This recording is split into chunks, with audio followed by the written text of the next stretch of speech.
కవిత గెలుస్తుందా లేదా అంటే అసాధ్యమైంది. కానీ కవిత గెలుపుని మాత్రం అంటే కేసీఆర్ గెలుపుని లేకపోతే గనక బీఆర్ఎస్ విజయాన్ని మాత్రం దెబ్బతీయగలదు.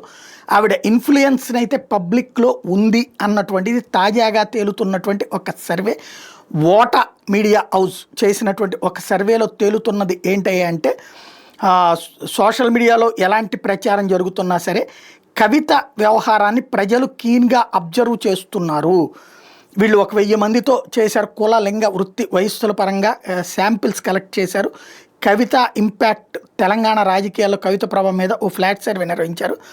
కవిత రాజీనామా జనంలోకి విస్తృతంగా వెళ్ళిందట. చాలామంది ఇది ఊహించిందే అని చెప్పారట. బీఆర్ఎస్కి దీనివల్ల కొంత నష్టమే అని దాదాపు సగం మంది అభిప్రాయం వ్యక్తం చేశారు.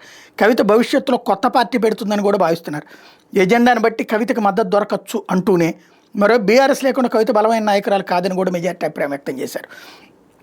కవిత హరీష్ సంతోషం ఇచ్చేసిన ఆరోపణల్ని మెజార్టీ నమ్ముతున్నారు. కవిత రాజీనామాకు ఇంటి గొడవలే కారణమని కూడా నమ్ముతున్నారు.